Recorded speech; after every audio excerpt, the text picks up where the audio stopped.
Hello friends, Jupiter classes में एक नई क्लास के साथ आप सबका स्वागत है। तो जैसे आप सभी जानते हैं कि जेकेएसएसबी फीमेल सुपरवाइज़र की पोस्ट के लिए हमने लेक्चर सीरीज़ स्टार्ट करी हुई है।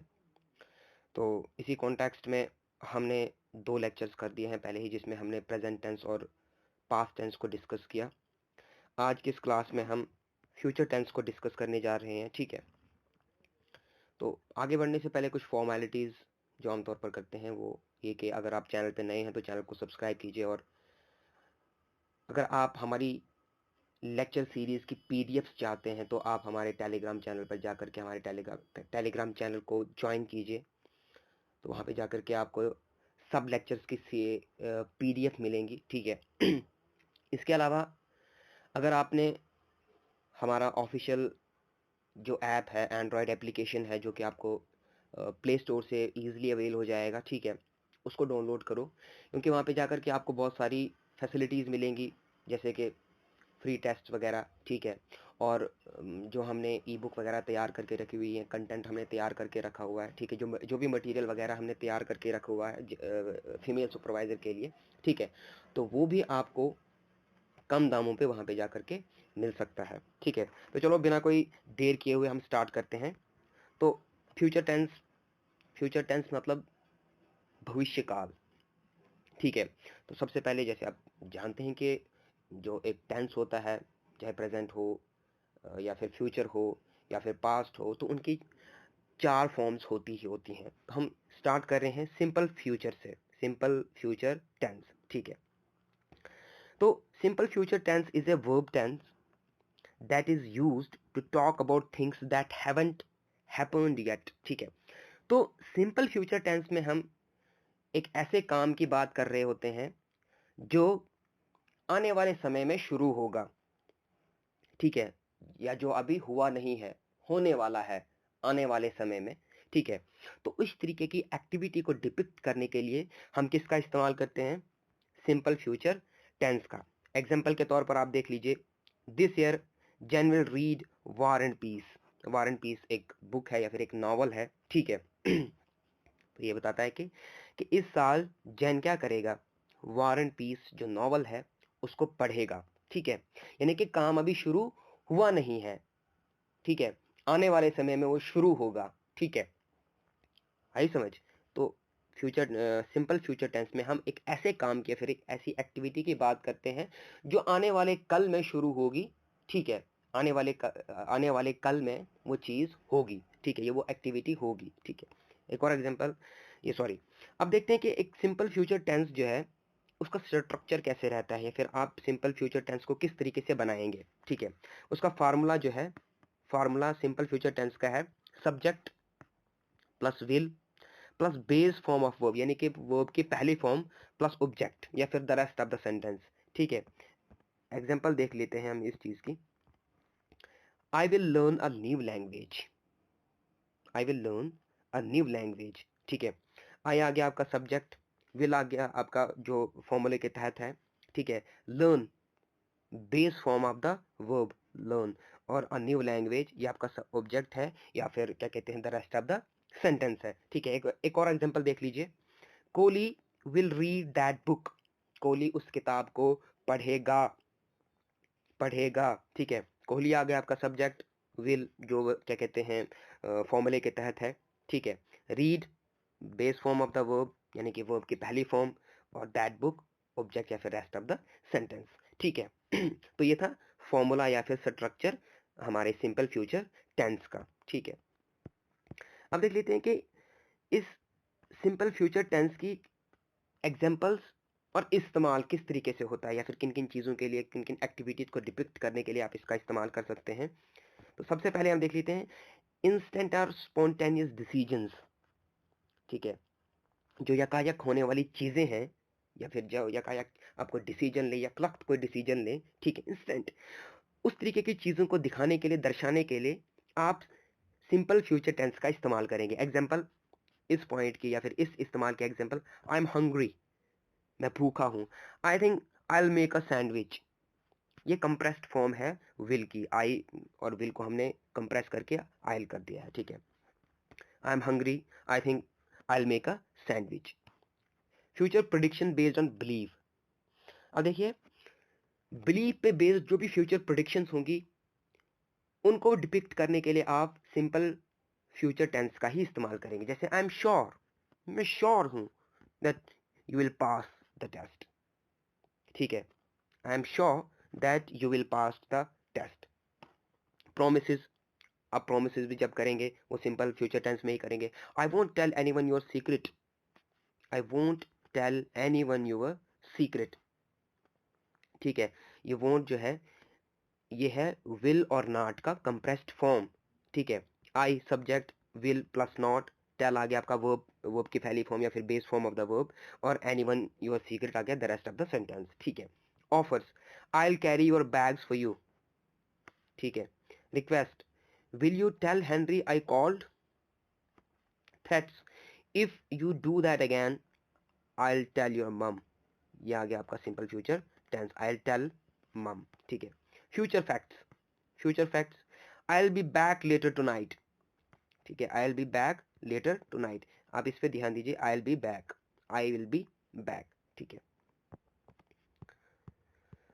शैल, अब देखो क्या होता है कि विल और शैल में काफ़ी सारा कंफ्यूजन होता है कुछ कुछ लोगों को। ठीक है, विल का इस्तेमाल करें या शैल का इस्तेमाल करें, तो इस क्लास में हम इसको भी क्लियर करने वाले हैं। देख लीजिए, we can use shall instead of will for future time references with I and we. ठीक है, आप शेल का इस्तेमाल जो है फ्यूचर टाइम रेफरेंसेस के लिए आई और वी के साथ कर सकते हैं। ठीक है, लेकिन जो विल है ये स्लाइटली फॉर्मल है। ठीक है, जो शेल है, सॉरी, जो शेल है ये स्लाइटली फॉर्मल है, किसके मुकाबले में, इन कंपैरिजन टू विल। ठीक है, for example, we shall never forget this beautiful day. यहाँ पे आप विल भी लगा सकते हैं और शेल भी लगा सकते हैं। ठीक है, आई और वी के साथ आप शैल का इस्तेमाल कर सकते हैं, we shall never forget this beautiful day. ठीक है, देख लीजिए, it is also common to use shall in questions to make offer, suggestions और आस्क फॉर एडवाइस। ठीक है, आप अगर कुछ किसी को कुछ ऑफर करना चाहते हैं, किसी को कोई सजेशन देना चाहते हैं, या फिर किसी से कोई मदद एडवाइस लेना चाहते हैं, ठीक है, तो ऐसे में भी आप शैल का नहीं बल्कि सॉरी विल का नहीं बल्कि शैल का इस्तेमाल करेंगे। जैसे, shall I carry these bags for you, shall I open the window, what shall I tell Mary about the broken vase. ठीक है, देख लीजिए, शैल का इस्तेमाल हो रहा है यहाँ पे। अब क्या है, एक और चीज यहाँ पे आती है, एक और कंसेप्ट है be going to versus will. ठीक है, अब यहाँ पे बी गोइंग टू का इस्तेमाल करें या फिर विल का इस्तेमाल करें, ठीक है, इन इन दोनों के बीच में एक क्या कहते हैं, एक कंफ्यूजन ही रहता है। ठीक है, अब देख लीजिए, it is important to note that for predictions based on evidence और for future plans we use be going to, not will. अब ये बात याद रखना कि जब भी आप क्या कहते हैं किसी एक्टिविटी की बात कर रहे हैं जो फ्यूचर में आकर होगी, but that is based on evidences या फिर कोई भी फ्यूचर प्लान्स हैं आपके, तो वहां पे आप विल का नहीं बल्कि बी गोइंग टू का इस्तेमाल करेंगे। जैसे, look at those grey clouds, it is definitely going to rain. अब लुक एट दिस, ये क्या है, अगर आप इन ग्रे क्लाउड्स को देखें तो इससे क्या लगता है, ग्रे क्लाउड्स हैं, घने बादल हैं, तो जाहिर सी बात है भाई, घने बादल हैं तो बारिश होगी ही होगी। तो तो ये जो है it is definitely going to rain जो है, it is based on prediction, based on evidence. ठीक है, ये प्रिडिक्शन है, it is definitely going to rain क्या है, it is prediction and it is based on evidence, और एविडेंस क्या है, ये ग्रे क्लाउड्स हैं। ठीक है, तो यहाँ पे हमने विल का इस्तेमाल नहीं किया, इट विल रेन नहीं लिखा हमने, बट हमने क्या लिखा, बल्कि हमने क्या लिखा, it is definitely going to rain. ठीक है, एक और चीज, what are you doing after work, काम खत्म होने के बाद आप क्या करेंगे। ठीक है, ये फ्यूचर प्लान है, I am going to gym, future plan है, ये नहीं लिखेंगे आपके I will go to gym, but ये एक फ्यूचर प्लान है। ठीक है, सो आप क्या लिखेंगे, I am going to the gym. ठीक है, हाँ, अब देख लीजिए कि इट डजेंट मैटर, एक नोट है, it doesn't matter that if the subject is singular और plural, the formula for the simple present future simple future doesn't change. ठीक है, क्या होता है कि मैटर नहीं करता ये क्या कहते हैं, आपका नाउन जो है या फिर आपका सब्जेक्ट जो है वो सिंगुलर है या फिर प्लूरल है। तो सिंपल फ्यूचर टेंस का जो फॉर्मूला है, यानी जो विल और शैल वगैरह जो भी हम इस्तेमाल करते हैं, वो बिल्कुल भी चेंज नहीं होगा। आप सिंगुलर के साथ भी विल का इस्तेमाल कर सकते हैं, प्लूरल के साथ भी विल का इस्तेमाल कर सकते हैं, ठीक है। तो ये चीज़ भी ध्यान में रखना। अब देख लीजिए कि आप सिंपल फ्यूचर टेंस में क्वेश्चंस किस तरीके से पूछ सकते हैं। To ask a question in the simple future the formula is will plus subject plus base form of the verb plus object. अब क्या होगा, जैसे हम क्या कहते हैं सिंपल फ्यूचर में क्या करते हैं, जो हमारा सॉरी जो हमारा सिंपल सेंटेंस रहता है, ठीक है, या फिर पॉजिटिव सेंटेंस रहता है, उसमें हम क्या करते हैं, सब्जेक्ट प्लस विल होता है, सब्जेक्ट प्लस विल होता है। लेकिन जब आप क्वेश्चन बना रहे होते हैं या फिर किसी से क्वेश्चन कर रहे होते हैं, तो विल पहले आ जाएगा और सब्जेक्ट बाद में आएगा। Example, will Kohli finish war and peace over the summer, आ गया ना विल, और जब विल आएगा यहाँ पे क्वेश्चन मार्क भी आएगा। What will you buy with the money you found. इस तरीके से आप सिंपल फ्यूचर में क्वेश्चंस बना सकते हैं, फिर क्वेश्चंस कर सकते हैं, ठीक है। नेक्स्ट देख लेते हैं, what is future continuous tense. Future continuous tense क्या है। Future continuous tense also known as future progressive tense, ठीक है। कंटिन्यूअस टेंस को आप कंटिन्यूअस वर्ड को की जगह पे आप प्रोग्रेसिव वर्ड भी इस्तेमाल कर सकते हैं। सो इसीलिए फ्यूचर कंटिन्यूअस टेंस जो है फ्यूचर प्रोग्रेसिव टेंस बन जाएगा, ठीक है। Is a verb tense that shows an ongoing action in the future, ठीक है। आने वाले समय में अगर आपने एक ऐसे काम को दर्शाना है, डिपिक्ट करना है जो हो रहा होगा, ठीक है, आने वाले समय में वो हो रहा होगा वो काम, ठीक है, उस काम को दर्शाने के लिए आप किसका इस्तेमाल करेंगे, फ्यूचर कंटिन्यूअस टेंस का इस्तेमाल करेंगे। अब इसकी फॉर्म क्या रहती है, the form of the future progressive is subject plus will shall plus be plus ING plus the rest of the sentence, ठीक है। देख लीजिए कैसे। अब I shall be working late tonight, एक सेकेंड देख लीजिए।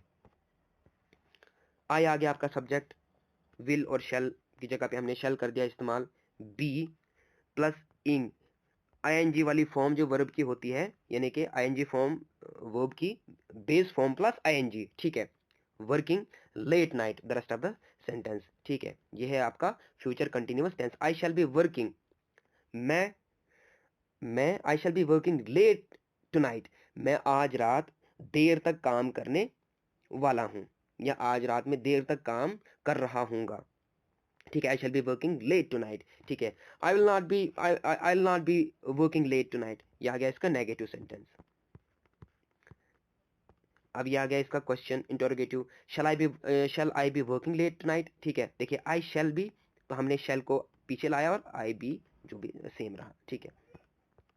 देख लीजिए, we use future progressive to say that a particular action will continue for some time in the future. We often use a expression time expression too. अब क्या होता है कि कभी कभार हम फ्यूचर कंटिन्यूस टेंस का इस्तेमाल कोई ऐसे काम को डिपिक्ट करने के लिए भी कर रहे होते हैं जो आने वाले समय में कंटिन्यू ही हो रहा होगा, और ऐसे मामले में हम एक टाइम एक्सप्रेशन का इस्तेमाल भी करते हैं, अक्सर करते हैं, ठीक है। जैसे जैसे देख लीजिए, next week I will be having dinner at 5 star hotel with Shahrukh Khan, ठीक है। अगले हफ्ते मैं शाहरुख खान के साथ 5 स्टार होटल में डिनर कर रहा हूँगा, ठीक है। हो रहा है, ठीक है, काम हो रहा है, खत्म नहीं हुआ है काम, बल्कि हो रहा है, कर रहा हूँगा मैं डिनर उनके साथ, ठीक है। The future progressive is use to say that something in the future has already been fixed और डिसाइडेड, ठीक है। फ्यूचर कंटिन्यूअस टेंस का इस्तेमाल आप एक ऐसी एक्टिविटी को, कोई ऐसे काम को डिपिक्ट करने के लिए, फिर दर्शाने के लिए, फिर बताने के लिए भी कर सकते हैं जो कि फ्यूचर में डिसाइड हो चुका होगा, ठीक है। जैसे the chairman will be distributing the certificates, chairman certificates distribute कर रहा होगा, डिस्बर्स कर रहा होगा। Professor Chomsky will be giving another talk next week, ठीक है।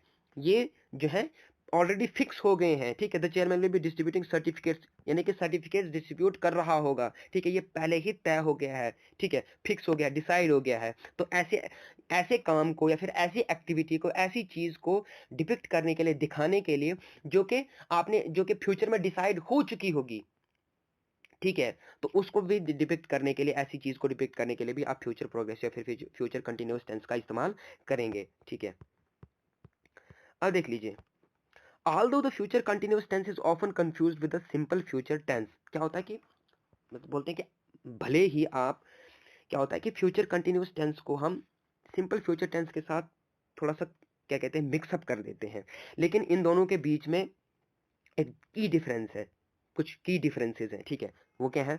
The future continuous tense is usually used with a specific period of time, whereas simple future tense can be used with और without an exact time. क्या होता है कि future continuous tense जो है ना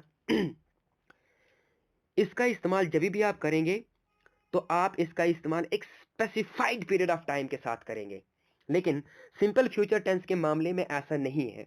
इसको आप एक स्पेसिफाइड पीरियड ऑफ टाइम के साथ इस्तेमाल कर भी सकते हैं और इसके अलावा भी कर सकते हैं, यानी इसके बगैर भी कर सकते हैं। ठीक है, इसके अलावा the future continuous tense also shows more certainty than the simple future tense does. क्या बोलता है कि फ्यूचर कंटिन्यूअस टेंस जो है वो सिंपल फ्यूचर टेंस के मुकाबले में ज्यादा सर्टेनिटी दिखाता है, ज्यादा श्योरिटी दिखाता है। ठीक है, कैसे? We use future continuous tense for actions we know will happen, but we use simple future tense for action that are less likely. क्या क्या कहता है कि हम फ्यूचर कंटिन्यूअस टेंस का इस्तेमाल उन एक्शंस को डिपिक्ट करने के लिए, दर्शाने के लिए करते हैं जिनका हमें पता कि होंगे ही होंगे, और सिंपल फ्यूचर टेंस के मामले में ऐसा नहीं है। ठीक है, वो काम हो भी सकता है और नहीं भी हो सकता है। ठीक है, जैसे एग्जांपल देख लीजिए, future continuous tense certain, they will be promoting me to manager on Friday. ये पे हम यहाँ पे हमने एक स्पेसिफाइड पीरियड या फिर एक स्पेसिफिक पीरियड या फिर टाइम का इस्तेमाल किया। वो मुझे फ्राइडे को मैनेजर की पोस्ट पे प्रमोट करने वाले हैं या करेंगे। ठीक है, अब देख लीजिए, और यहाँ पे बिल्कुल हम श्योर हो गए, ठीक है, कि हाँ भाई फ्राइडे को करेंगे ही करेंगे, वो मुझे फ्राइडे को मैनेजर बनाएंगे ही बनाएंगे। लेकिन सिंपल फ्यूचर में ऐसा नहीं है, they will promote me to manager one day, एक दिन, वो दिन कब आएगा हमें कोई पता नहीं है। तो इसीलिए सिंपल फ्यूचर के मामले में क्या होता है, सिंपल फ्यूचर टेंस के मामले में क्या होता है, ज्यादा अनसर्टेनिटी होती है, और फ्यूचर कंटिन्यूअस टेंस के मुकाबले में क्या होता है, ज्यादा सर्टेनिटी होती है, ज्यादा श्योरिटी होती है कि हाँ कोई काम होगा तो होगा ही होगा। ठीक है, अगर कोई काम डिसाइड हुआ है तो वो होगा ही होगा। और ये जो सर्टेनिटी है ये हमें कौन देता है? वो देता है जब हम किसी भी एक स्पेसिफाइड पीरियड ऑफ टाइम के या फिर स्पेसिफिक टाइम का इस्तेमाल करते हैं। इससे जो है फ्यूचर कंटिन्यूअस टेंस जो है ज्यादा सर्टेन हो जाता है, किसके मुकाबले में? सिंपल फ्यूचर टेंस के मुकाबले में। ठीक है, इसके अलावा एक और चीज है, there is also some confusion about the future continuous tense versus the future perfect continuous tense। क्या कहता है कि फ्यूचर कंटिन्यूअस टेंस और फ्यूचर परफेक्ट कंटिन्यूअस टेंस के क्या कहते हैं कि कॉन्टेक्स्ट में भी थोड़ा सा कंफ्यूजन है।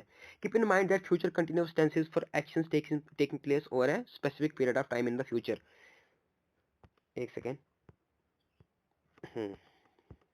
कहता है कि आपको ये दिमाग में रखना है कि जो फ्यूचर कंटिन्यूअस टेंस है इसका इस्तेमाल हम उन उन चीज़ों को दिखाने के लिए करते हैं, फिर उन एक्शंस को दिखाने के लिए करते हैं, डिपिक्ट करने के लिए करते हैं जो आने वाले समय में, ठीक है, एक स्पेसिफाइड पीरियड ऑफ टाइम पे अकर हो रहे होंगे या फिर हो रहे होंगे। ठीक है, कैसे?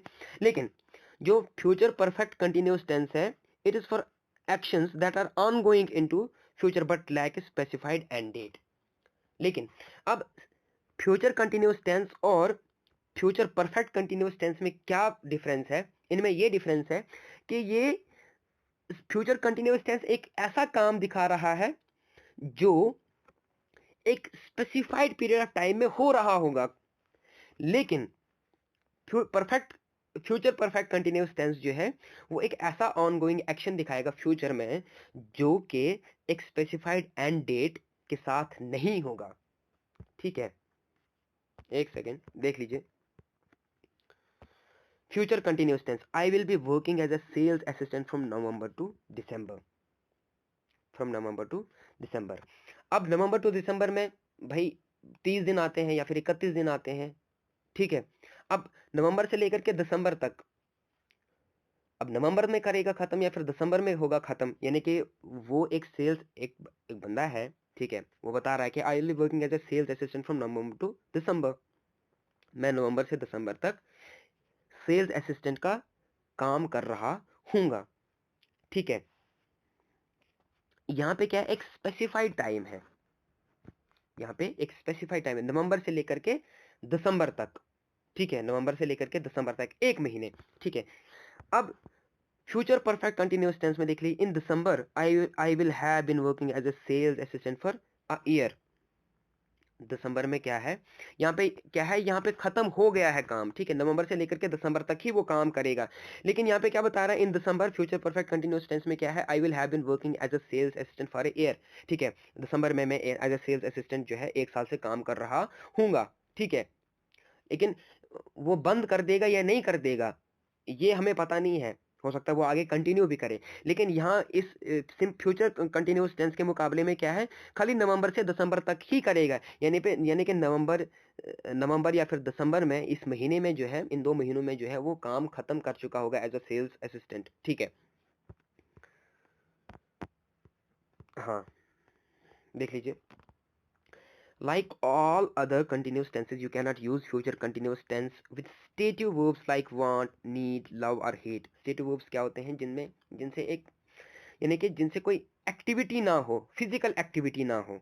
जैसे वांट है, मैं चाहता हूँ कोई चीज़, इससे कोई मैं चाह रहा हूँ, मैं मेरी मन में इच्छा है, ठीक है, मैं कोई एक्टिविटी तो नहीं ना कर रहा हूँ, ठीक है। नीड है, मुझे किसी चीज़ की ज़रूरत है, ये मुझे फील हो रहा है, ठीक है, मुझे महसूस हो रहा है, इसलिए ये स्टैटिक वर्ब्स कहलाते हैं।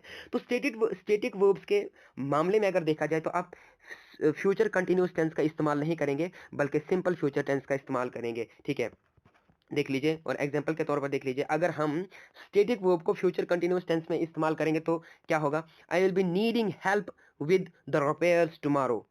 लेकिन ये सेंटेंस जो है गलत हो जाएगा, क्यों, अगर हो सकता है आपको एग्जाम में ऐसा क्वेश्चन आए कि अब भाई नीचे दिया गया जो एक सेंटेंस है, इसमें एक एरर है, उस एरर को खोजिए, ठीक है। तो वहां पे आपको मिसाल के तौर पर ऐसे ही दिया होगा sentence, I will be needing help with the repairs tomorrow. तो आप बोलेंगे हाँ भाई ये फ्यूचर कंटिन्यूअस टेंस में है, तो इसमें तो कोई गड़बड़ी, आप वहां पे नो एरर कर देंगे, और एक ऑप्शन आएगा वहां पे नो एरर, और वो आपका गलत हो जाएगा। लेकिन अगर आपको ये वाला रूल पता होगा कि नीड जो है ये एक स्टैटिक वर्ब है या फिर स्टेटिव वर्ब है, ठीक है, और आपको पता होगा कि स्टेटिव वर्ब के मामले में क्या होता है कि हम फ्यूचर कंटिन्यूअस टेंस का इस्तेमाल नहीं करते हैं, बल्कि सिंपल फ्यूचर टेंस का इस्तेमाल करते हैं। इसलिए आपका जो करेक्ट सेंटेंस होगा, I will need help with the repairs tomorrow, ठीक है। तो आप वहां पे नीडिंग वाला ऑप्शन जहां पे भी आपको दिखेगा उसको टिक करेंगे और आपका आंसर जो है सही हो जाएगा, ठीक है। नेक्स्ट देख लो, future perfect tense. The future perfect is a verb tense used for actions that will be completed before some other point in the future। क्या होता है, अब फ्यूचर टेंस में आपको हमेशा दो काम, दो चीजें, दो एक्टिविटीज होंगी, ठीक है।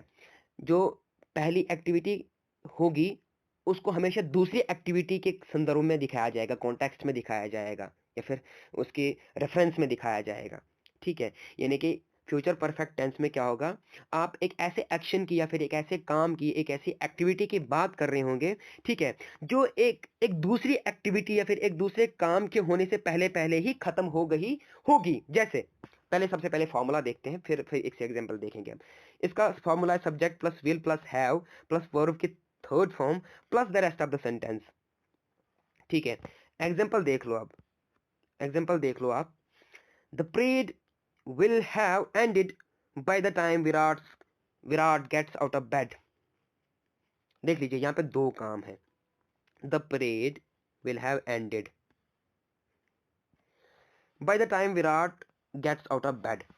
ये वाला काम जो है अभी हुआ नहीं है, बल्कि ये हो चुका होगा, यानी कि जब तक बेड से उठेगा, नींद से जागेगा, तब तक परेड जो है खत्म हो गई होगी। तो यहाँ पे देख लिया आपने, the future perfect is a verb tense use for action that will be completed before some other point in the future, ठीक है। फ्यूचर में एक एक काम के होने से पहले पहले एक दूसरा काम हो चुका होगा, तो ऐसी चीज को दिखाने के लिए आप फ्यूचर परफेक्ट टेंस का इस्तेमाल करेंगे। एक और एग्जांपल देख लीजिए, the painters will have finished the interiors by Friday. ठीक है। She will have dressed up by the time you reached home. अगर आप इसको फॉर्मूले के साथ मिलाएंगे, शी आ गया सब्जेक्ट, विल फॉर्मूले के तहत, हैव, ड्रेस्ड वर्ब की third form, plus the rest of the sentence. ठीक है, यानी कि जब तक आप घर पहुंचे होंगे तब तक वो तैयार हो गई होगी, ड्रेस्ड अप हो गई होगी। ठीक है। Sometime you can use future perfect tense and the simple future tense interchangeably. कभी कभार आप सिंपल फ्यूचर टेंस या फिर सिंपल फ्यूचर टेंस और फ्यूचर परफेक्ट टेंस को क्या कहते हैं, इंटरचेंजेबली यूज कर सकते हैं, एक दूसरे की जगह पे इस्तेमाल कर सकते हैं। In these two sentences there is no real difference in meaning because the word before makes the sequence events of clear. अब मैंने पहले ही कहा था आपको, फ्यूचर परफेक्ट टेंस में क्या होता है, दो इवेंट्स हो रहे हैं। ठीक है, दो इवेंट्स होते हैं, जो जो खत्म हो गया होता है और एक जो उस खत्म के होने के बाद होगा। ठीक है, तो इसीलिए बताता है कि फ्यूचर परफेक्ट टेंस में और सिंपल फ्यूचर टेंस में क्या है, कोई फर्क नहीं है। क्योंकि जब हम इन दो इवेंट्स या फिर इन दो इवेंट्स के सीक्वेंस को बिफोर वर्ड से जोड़ देते हैं तो हमें क्लियरली पता चल गया होता है कौन सा पहले हुआ है और कौन सा बाद में हो रहा है या फिर होगा। ठीक है, लेकिन क्या होता है, जैसे एग्जांपल देख लीजिए, Linda will leave before you get there. Linda will leave before you get, इस वर्ड पे ध्यान दीजिए, Linda will have left before you get there. ठीक है, तो हम इन दोनों से हमें इस सेंटेंस का मतलब पता चल रहा है कि लिंडा जो है जा चुकी होगी जब तक कि आप वहां पहुंचेंगे। ठीक है, लेकिन लेकिन but without preposition such as before or by the time that makes the sequence of events clear. लेकिन क्या होता है कि जैसे मैंने पहले बताया कि जब के फ्यूचर परफेक्ट में क्या होता है कि दो दो इवेंट्स हो रहे होते हैं।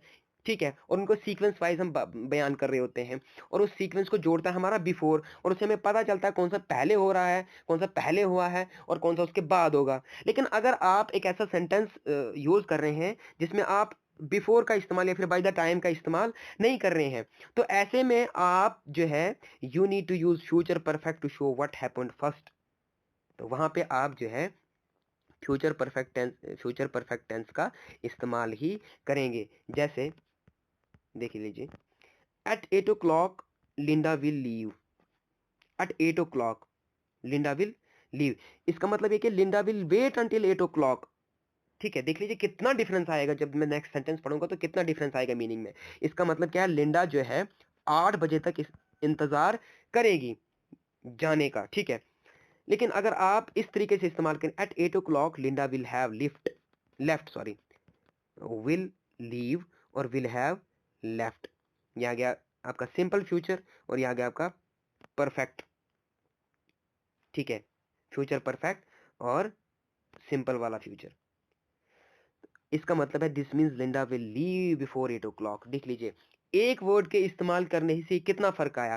पहले वाले सेंटेंस से ये डिपिक्ट हो रहा है कि लिंडा जो है 8 बजे तक जाने का इंतजार करेगी, लेकिन दूसरे वाले सेंटेंस से जब हम इसको विल हैव का इस्तेमाल करते हैं, ठीक है, इससे हमें ये पता चलता है कि 8 बजे से पहले पहले ही लिंडा जो है जा चुकी होगी।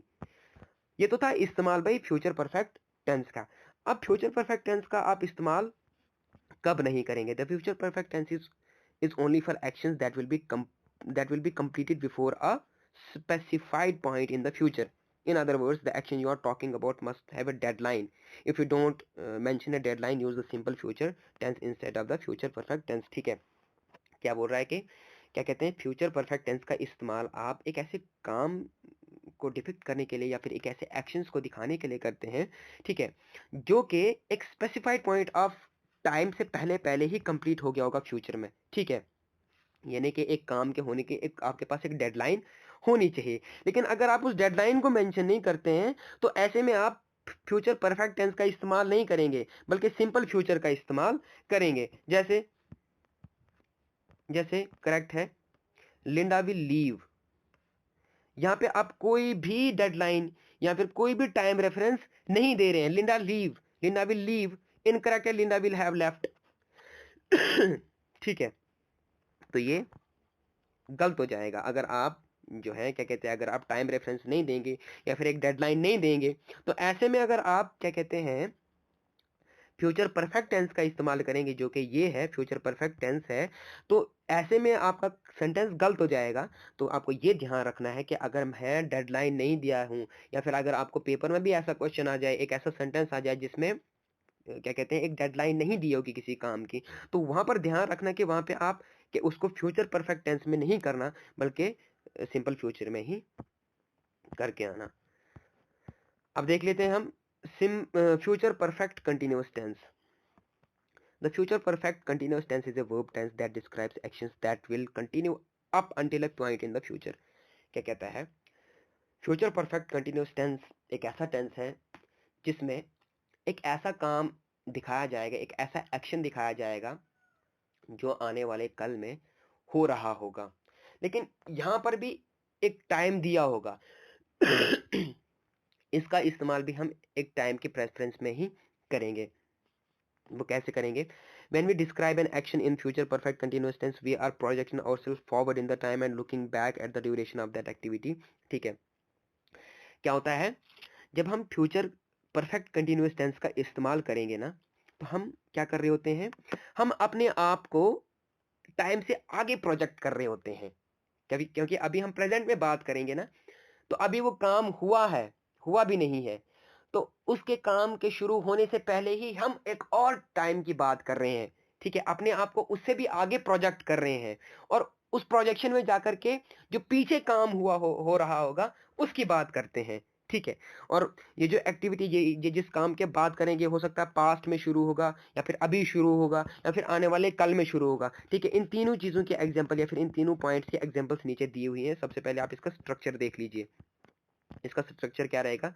परफेक्ट कंटिन्यूअस टेंस का, फ्यूचर परफेक्ट कंटिन्यूअस टेंस का स्ट्रक्चर रहेगा भाई आपका subject plus will plus have been plus verb के पहली फॉर्म के साथ आईएनजी और प्लस ऑब्जेक्ट। एग्जांपल देख लीजिए, in January you will have been living in Delhi for 10 years. ये आ गया, you will have been living in Delhi for 10 years, और ये आ गया भाई आपका वो स्पेसिफाइड टाइम या फिर स्पेसिफिक पॉइंट ऑफ टाइम। जनवरी में आप दिल्ली में 10 साल से रह रहे होंगे।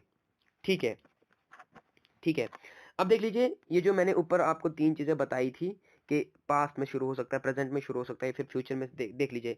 इन November I will be have I will sorry, यहाँ पे बी नहीं है, I will have been working at my company for 3 years. यहाँ पे क्या बोल रहा है कि नवंबर में I will have been working at my company for 3 years. नवंबर में मैं अपनी कंपनी में 3 साल से काम कर रहा हूँगा। ठीक है, ये आने वाला कल है, ये क्या कहते हैं, फ्यूचर में है। At 5 o'clock I will have been waiting for 30 minutes. मैं 30 मिनट से इंतज़ार कर रहा हूँगा। ठीक है, when I turn 30 I will have been playing harmonium for 8 years. जब मैं 30 का हो जाऊँगा तो मैं 8 साल से हारमोनियम प्ले कर रहा हूँगा। ठीक है, अब स्टैटिक वर्ब, जैसे मैंने ऊपर भी जिक्र किया था इनका, कि स्टैटिक वर्ब जैसे कि नो है, अंडरस्टैंड है, सीम है, etcetera does not take this form of verb test sentence. देख लीजिए कि जब जेकेएसएसबी पेपर पूछता है ना, तो वो कुछ इसी तरीके के कंसेप्ट से क्वेश्चंस डालता है। ठीक है, वो जैसे देगा आपको, on Thursday she will have been knowing for me a week. अब आपको यहाँ पे क्वेश्चन दिखेगा, और आप जब इस क्वेश्चन को देखेंगे तो आपको स्ट्रक्चर याद आ जाएगा, फ्यूचर कंटिन्यूअस टेंस का, फ्यूचर परफेक्ट कंटिन्यूअस टेंस का आपको स्ट्रक्चर याद आ जाएगा। तो आप बोलेंगे कि क्या कहते हैं, ये ठीक है, लेकिन ये ठीक नहीं होगा। क्यों नहीं होगा? क्योंकि यहाँ पे ये जो नोइंग है ना, ये थोड़ा सा भाई गड़बड़ कर रहा है। क्यों कर रहा है? क्योंकि ये एक स्टेटिव वर्ब है। ठीक है, और स्टेटिव वर्ब जो है क्या कहते हैं, आईएनजी फॉर्म नहीं लेते। ये पहली ही क्लास से मैं बताते आ रहा हूँ कि स्टेटिव वर्ब्स जो है, या फिर कुछ वर्ब ऑफ सेंसेस जो है, वो आईएनजी फॉर्म बिल्कुल भी नहीं लेते। तो ऐसे में आप क्या करेंगे? ऐसे में देख लीजिए कि ऐसे में आपका सेंटेंस ऐसे होगा, शी विल, जब भी आपको कोई ऐसे वर्ड्स होंगे, स्टेटिव वर्ब्स होंगे, जैसे कि नो, अंडरस्टैंड, सी वगैरह होंगे, तो वहाँ पे क्या होगा, on Thursday she will have known me for a week. यहाँ पे आप वर्ब की थर्ड फॉर्म इस्तेमाल करेंगे। आईएनजी फॉर्म की जगह पर यहाँ पे बीन भी कैंसिल हो जाएगा, आईएनजी फॉर्म भी कैंसिल हो जाएगी। बीन और आईएनजी फॉर्म की जगह पर आप सीधा वर्ब की थर्ड फॉर्म लगा देंगे। अब कुछ मिसलिनियस चीज़ें, ठीक है, मिसलिनियस चीज़ें we use be going to, क्योंकि कुछ ऐसे वर्ड्स हैं, कुछ सेट ऑफ वर्ड्स हैं जिनसे हम फ्यूचर को बयान करते हैं। उनमें से सबसे पहले एक है be going two plus the base form of the verb for something in the future that is based on the present. ठीक है, अगर आप फ्यूचर के किसी इवेंट की बात कर रहे होंगे जिसकी बेसिस जो है प्रेजेंट में है, प्रेजेंट से है, तो ऐसे वर्ड को या फिर ऐसे एक्शन को दिखाने के लिए आप टू बी गोइंग का बी गोइंग टू का इस्तेमाल करेंगे। जैसे look at the clouds that is going to rain. ठीक है, आप क्लाउड्स को देख रहे हैं, it is based on present, that is going to rain, that it is going to rain भी हो सकता है। ठीक है, तो ऐसे अगर आपने एक ऐसी चीज़ को दिखाना है, फिर ऐसे एक्शन को दिखाना है जिसकी बेस जो है जिसकी बुनियाद जो है प्रेजेंट पे है, तो वहाँ पे आप बी गोइंग का इस्तेमाल करेंगे। We use be going to talk about intentions. जैसे what are you going to do when you grow up. Intentions है ना, आप जब बड़े होंगे तो आप क्या करेंगे। I am going to become a pilot, मैं पायलट बनूंगा। I am not going to work at the institute all my life. ठीक है, ये इंटेंशंस है। तो जब आपने इंटेंशंस दिखानी होंगी तो ऐसे में आप किसका इस्तेमाल करेंगे, बी गोइंग का, बी गोइंग टू का इस्तेमाल करेंगे। Will can also be use to make predictions. देख लीजिए, जो मैंने ऊपर बात करी थी कि घने बादल हैं, बारिश हो सकती है, ये भी एक प्रेडिक्शन है। बी गोइंग टू का इस्तेमाल प्रेडिक्शन के लिए होता है, हो सकता है। विल का भी इस्तेमाल हो सकता है प्रेडिक्शंस के लिए, and in most cases there is a very difference in meaning. For example, it will rain, I expect it is going to rain, same thing. For एक और example, oil prices will go up, oil prices is going to go up. ठीक है, तो क्या कहते हैं, अगर आपने कोई फ्यूचर प्रेडिक्शंस देनी है या फिर कोई ऐसी एक्टिविटी को दिखाना है जो प्रेजेंट बेस्ड है, ठीक है, तो क्या कहते हैं, oil prices will go up, ये ऐसे बात नहीं, ये स्टेटमेंट ऐसे नहीं आया है, बल्कि क्या कहते हैं, बहुत सारी चीज़ों को देखा गया है, बहुत सारे मार्केट फोर्सेस को देखा गया है। ठीक है, जिसकी वजह से ये स्टेटमेंट आया, ये फिर ये सेंटेंस आया है, तो it is based on present predictions या फिर प्रेजेंट क्या कहते हैं, कोई ओपिनियन पे बेस्ड है। इसीलिए ये एक ऐसा इन्होंने प्रेडिक्शन दी है कि ऑयल प्राइसेस जो है बढ़ेंगे। तो आप विल का भी इस्तेमाल कर सकते हैं, गोइंग टू का भी इस्तेमाल कर सकते हैं। ठीक है, when something is going to happen in the near future we use going to and not will। लेकिन अगर कोई चीज़ जो है नियर फ्यूचर में एन होने वाली है, ठीक है, वहां पे आप गोइंग टू का इस्तेमाल करेंगे, ना कि विल का। जैसे help, I am going to fall, अब ये नहीं कहेंगे हेल्प आई विल फॉल, आप इसका इस्तेमाल, विल का इस्तेमाल नहीं करेंगे। यहाँ पे एक्शन जो है होने वाला है, जल्दी होने वाला है, तो वहाँ पे आप क्या करेंगे, I am going, sorry, going to का ही इस्तेमाल करेंगे। Quick, quick the bathroom, Ravi is going to be sick. ठीक है, यहाँ पे ये आप ये नहीं कहेंगे कि रवि विल बी सिक, बल्कि going to be sick. When we talk about plans and arrangements, we use be going to or the present continuous tense but not will। क्या बोल रहा है, जब आपने प्लान्स या फिर अरेंजमेंट्स की बात करनी है, ठीक है, तो उस टाइम पे आप प्रेजेंट कंटिन्यूस टेंस का इस्तेमाल करेंगे या फिर बी गोइंग टू का इस्तेमाल करेंगे, ना कि विल का। जैसे we are going to the cinema tonight, या फिर Roshan is sleeping over at her friend's place tonight. ठीक है, यानी कि ये प्लान्स हैं या फिर अरेंजमेंट्स हैं, तो अरेंजमेंट्स को दिखाने के लिए आप विल का इस्तेमाल, ये आप ये नहीं कहेंगे we will go to cinema tonight. आप जा रहे हैं, आपने प्लान बना लिया है, अरेंजमेंट्स हो गए हैं, सीधा आएगा we are going to cinema tonight. ठीक है, नेक्स्ट देख लेते हैं। लेकिन this form of verb is not used with the verbs of perceptions, seeing, or verbs such as have, know, understand. We use will, shall in these cases। ठीक है, क्या कहता है कि कुछ verbs जैसे perceptions वाले verbs हैं, seeing वगैरह है, जो भी है, या फिर क्या कहते हैं stative verbs have है, known है, understand है, तो आप उनके साथ ये जो ing फॉर्म है ना, ठीक है, ये ing फॉर्म है ना, ये मैं पहली क्लास से बताते आ रहा हूँ, इसका इस्तेमाल नहीं होगा। लेकिन आप सी के साथ जो है प्रेजेंट प्रोग्रेसिव का इस्तेमाल कर सकते हैं, क्योंकि सी का जो, सी का मतलब खाली देखना ही नहीं है, सी के बहुत सारे मतलब हैं देखने के अलावा भी, इसलिए आप सी का इस्तेमाल जो है आईएनजी के साथ कर सकते हैं। ठीक है, आप आईएनजी का इस्तेमाल सी के साथ कर सकते हैं। ठीक है, We use will plus base form of the verb when we want to express a definite happening, opinion or a foregone event in the future. क्या कह रहा है कि अगर आपने कोई डेफिनेट कोई भी चीज जो होने ही होने वाली है या कोई ओपिनियन वगैरह है, तो आप ऐसे में किसका इस्तेमाल करेंगे? आप ऐसे में विल का इस्तेमाल करेंगे और उसके साथ base form of the verb होगी। जैसे Rajasthan will stay hot at 42 degree Celsius, ठीक है, ये डेफिनेट हैपनिंग है। My daughter will be 18 next month, definite happening है। I think BJP will make government 17th Lok Sabha, in यहाँ पे इन था, I think BJP will make government in 17th Lok Sabha, ठीक है। तो ये सारी चीज़ें थी जो आप जब भी आपने क्या कहते हैं डेफिनेट हैपनिंग या फिर कोई ओपिनियन बेस्ड बात करनी है आपने, तो ऐसे में क्या होगा, ऐसे में आप विल का इस्तेमाल करेंगे, उसके साथ base form of the verb लगाएंगे, ठीक है। इसके अलावा there are small set of words that we use to indicate the future. ये जो आपने अभी ऊपर विल की बात करी, शेल की बात करी, गोइंग टू की बात करी, वगैरह वगैरह, इन सब की हमने बात करी ऊपर। तो क्या कहते हैं, इनके अलावा कुछ हमारे पास वर्ड्स हैं, सेट ऑफ वर्ड्स हैं जिनको हम फ्यूचर इंडिकेट करने के लिए भी इस्तेमाल कर सकते हैं। सबसे पहले आपका be about to, be about to, ये बस याद रखने वाली चीजें हैं, इनमें कोई रूल वगैरह नहीं है। The train is about to leave, the train is about to leave, ठीक है, अबाउट टू का इस्तेमाल हुआ।